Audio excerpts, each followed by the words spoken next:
Olá! Neste vídeo eu vou explicar o que é e como construir um diagrama de Ishikawa, também conhecido como diagrama de causa e efeito. Primeiro de tudo, o que é um diagrama de causa e efeito, um diagrama de Ishikawa? É uma ferramenta utilizada para identificar as possíveis causas de um efeito, as causas de um problema. É uma das principais ferramentas utilizadas na identificação da causa raiz de um problema. Essa ferramenta foi criada e popularizada por Kaoru Ishikawa, que é um dos gurus da qualidade. Na verdade, foi ele que criou o conjunto das 7 ferramentas da qualidade que nós usamos hoje. É por essa razão que o diagrama também é chamado de diagrama de Ishikawa. Um outro nome que esse diagrama recebe é diagrama espinha de peixe. E a gente pode ver aqui por quê. Essa figura aqui embaixo é como se fosse um protótipo de um diagrama de causa e efeito. E a gente vê que ele tem esse formato de espinha de peixe. Quando a gente tem um problema, é comum a gente ouvir falar que é melhor atuar na causa do problema do que sobre o efeito do problema. Então vamos dar uma olhada aqui nas 3 estratégias principais para lidar com problemas. A gente pode fazer uma ação preventiva, que atua nas causas dos problemas antes que eles ocorram, ou seja, eles previnem que o problema chegue a acontecer. Temos também ações corretivas que, após a detecção do problema, a gente tenta eliminar a sua causa para evitar o efeito. E também temos as ações de contenção, que quando a gente não consegue eliminar a causa do problema, a gente acaba tomando uma ação para evitar que o problema se propague. Vamos dar uma olhada aqui num exemplo, tá? Vamos supor que nós temos um problema de queda de luz na fábrica. Esse aqui é um problema que existe. O efeito desse problema é a parada na produção, porque falta energia e os equipamentos param. Se a gente fosse fazer um estudo das causas desse problema, a gente poderia concluir que a causa é que o sistema elétrico é mal dimensionado. Assim, ele pode se sobrecarregar e causar todos esses problemas. Então vamos dar uma olhada em algumas ações. No caso aqui de uma ação de contenção, vamos supor que já aconteceu a queda de luz e nós temos a parada das máquinas. Então a gente poderia utilizar uma ação de contenção, que é o uso de geradores alternativos para poder colocar a linha de produção em funcionamento novamente.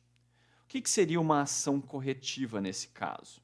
Nós detectamos, já aconteceu, o sistema elétrico foi mal dimensionado. Essa é a causa do problema. Então, uma ação corretiva seria readequar o sistema elétrico. E qual seria uma ação preventiva aqui nesse caso? A gente poderia já ter um sistema bem dimensionado para a situação atual, mas a gente não sabe do futuro. Então, a gente poderia utilizar medições contínuas dos níveis de consumo, planejar novas instalações de equipamento para evitar que aconteça a queda de luz na fábrica. Então, nesse slide, a gente vai começar a construir um diagrama de causa e efeito. O primeiro passo para construir um diagrama de causa e efeito é identificar o efeito que nós queremos tratar. Então, a gente tem um problema, esse problema tem um efeito principal, que a gente quer estudar quais são as causas que levam a esse efeito. Então, o que a gente tem que fazer? A gente precisa desenhar uma linha, vamos dar uma olhada aqui, uma linha principal, que seria a coluna da espinha de peixe, e na ponta a gente coloca este efeito que a gente quer estudar. Nesse vídeo eu vou utilizar o seguinte exemplo. Em uma confecção, o analista da qualidade tem observado muitos problemas na costura das laterais. Um problema frequente são costuras desalinhadas, o que acaba prejudicando a forma do produto final. Aqui nós vemos que há um problema na costura. E esse problema pode se manifestar de várias formas. A gente poderia ter costura solta, a gente poderia ter buraco na costura. Mas o erro que a gente está mais interessado aqui é a questão das costuras desalinhadas. Porque provavelmente o analista da qualidade ele começou a observar que é o problema que mais acontece. Então a gente pode colocar essa questão da costura desalinhada como o efeito que vai ser estudado. O passo seguinte é escolher quais vão ser as categorias que nós vamos utilizar para agrupar as causas. Essas categorias funcionam como áreas dos problemas que a gente poderia buscar causas. É uma fonte de inspiração para a gente não esquecer de tratar áreas importantes do processo.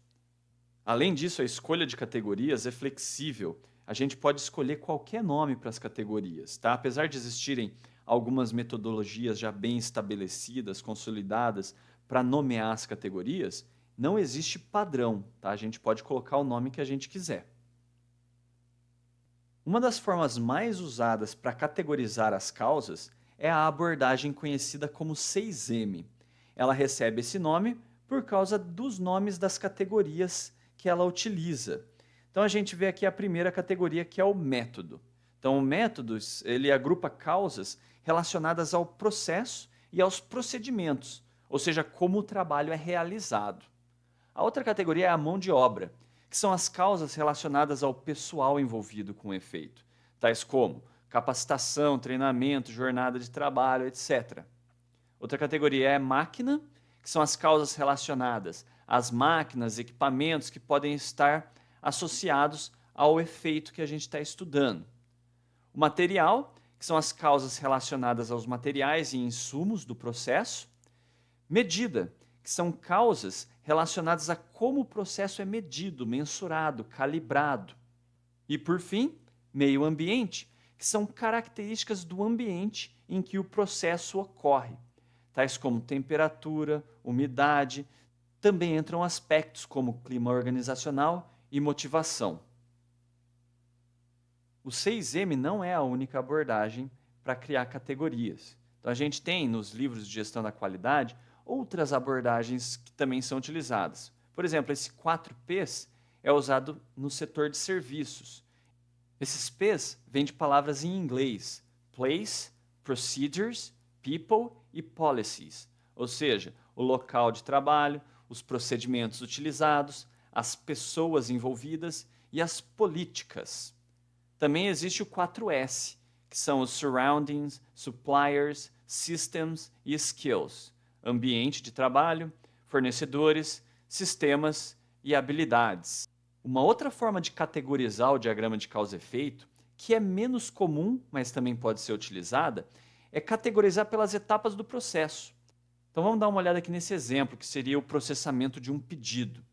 Então a gente tem a etapa de recebimento do pedido, separação dos itens, embalagem, transporte e entrega. Então a gente poderia considerar cada uma dessas etapas como categorias para as quais a gente vai buscar causas de problemas. Agora que a gente já sabe o efeito e a gente já tem as categorias, a gente precisa identificar as causas potenciais que levam àquele efeito. Então a gente tem que começar a identificar as causas potenciais, associar elas às categorias. Para fazer isso, é interessante utilizar estratégias de brainstorming, trabalho em grupo. Então a gente pode reunir várias pessoas e começar a discutir todas as possíveis causas do problema. E aí a gente vai associando elas às categorias. Uma recomendação importante é não perder muito tempo decidindo a qual categoria uma causa pertence. Às vezes isso leva a discussões intermináveis sobre o que é o que, né? E esse tipo de discussão acaba fazendo a gente perder tempo e foco. Uma outra coisa interessante é que a gente pode criar subníveis das causas do problema. Então a gente pode dar uma olhada aqui, ó. O que seria um subnível? A gente tem o efeito, a categoria e nós temos uma causa. E às vezes a gente acha que alguma coisa leva a essa causa. Então a gente pode utilizar esse tipo de notação para indicar essa situação. Eu gostaria também de ressaltar que as causas que são identificadas aqui no diagrama de causa e efeito são apenas hipóteses, são causas potenciais do problema. A gente ainda não tem certeza absoluta se essas causas realmente têm relação com o efeito. São hipóteses, a gente acha que se eu eliminar ou reduzir essa causa, eu vou ter um impacto aqui no meu efeito que eu estou estudando. Mas pode ser que isso não seja verdade. Então a gente tem que tomar cuidado ao afirmar que isso causa isso. A comprovação dessa relação de causa e efeito requer análises mais profundas. Para isso a gente pode utilizar o diagrama de correlação, que estabelece se há uma relação entre uma variável de entrada e uma variável de saída. Aqui nós temos o diagrama de causa e efeito do exemplo das costuras desalinhadas. Eu resolvi utilizar 4 categorias. mão de obra, máquina, ambiente e método. Vamos dar uma olhada aqui no que eu coloquei na categoria método. Então, no método, a gente poderia colocar, por exemplo, que a máquina está mal posicionada. Então, boa parte dos erros com costuras desalinhadas podem estar sendo causados por uma má posição da máquina, então o funcionário não está conseguindo trabalhar corretamente. Além disso, na hora que o funcionário está costurando, não há indicação do local de costura. Então, isso pode também estar levando a esse erro. Vamos aqui para a mão de obra agora. Então, a gente tem a falta de treinamento. Pode ser que esses erros estejam sendo causados por uma falta de treinamento dos funcionários. Também a gente pode ter um problema com um ritmo muito acelerado de trabalho, o que está levando aos erros. E esse ritmo acelerado pode estar sendo causado por metas muito elevadas de produtividade. Então a gente vê aqui um exemplo de subcausa. Na categoria máquina, a gente pode colocar aqui algumas coisas. Por exemplo, falta de um dispositivo anti-falha na máquina que evite, mesmo se o funcionário não estiver tão bem treinado, mas que evite o desalinhamento das costuras. Além disso, a gente pode identificar que a máquina é antiga. Se a máquina for antiga, pode ser que ela não tenha uma tecnologia adequada para evitar esse tipo de problema.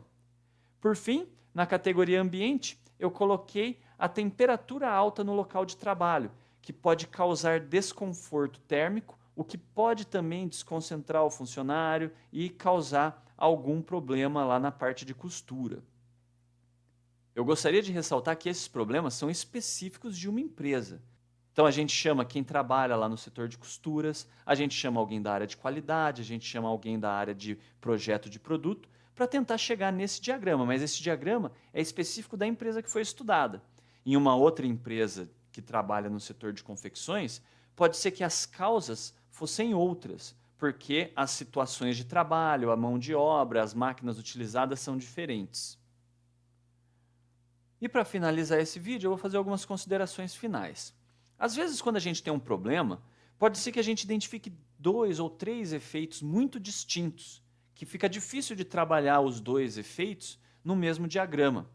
No nosso exemplo, a gente poderia falar assim, olha, tem problema na costura, mas o problema de costura desalinhada é muito diferente do problema quando a linha se rompe, causando buracos na peça final. Então, a gente poderia criar 2 diagramas de causa e efeito separados para esses 2 efeitos distintos. Uma outra consideração importante é que o diagrama de causa e efeito ele é melhor quando ele é feito colaborativamente, com o envolvimento de várias pessoas, principalmente pessoas que conhecem do processo, que atuam no processo. Aí quando a gente reúne essas pessoas, para extrair as causas do problema, a gente pode utilizar cartolinas, a gente pode utilizar quadros, aí a gente vai rabiscando até chegar no conjunto de causas que levam àquele efeito.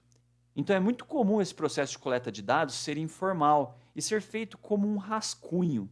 Mas é interessante que depois os resultados desse brainstorming, dessa coleta de dados, sejam documentados. Ou seja, uma versão formal, eletrônica do diagrama de causa e efeito tem que ser feita e arquivada para que ela possa ser utilizada em projetos futuros. E para finalizar, eu queria dizer o seguinte, o diagrama de causa e efeito é apenas o ponto de partida para a resolução de um problema, para eliminar um efeito. Quando a gente identifica várias causas, a gente ainda precisa coletar mais dados para verificar se realmente essas causas têm relação com o efeito. A gente também precisa propor planos de ação que vão atuar sobre essas causas e possivelmente eliminar o problema. Então eu queria ressaltar que o diagrama de causa e efeito é só o ponto de partida. Tá? A gente ainda tem muita coisa para fazer até conseguir eliminar um problema. Bom, pessoal, então era isso que eu queria explicar para vocês sobre o diagrama de causa e efeito. Espero que tenha sido bem claro. Se surgir alguma dúvida, deixem um comentário. Um abraço e até mais.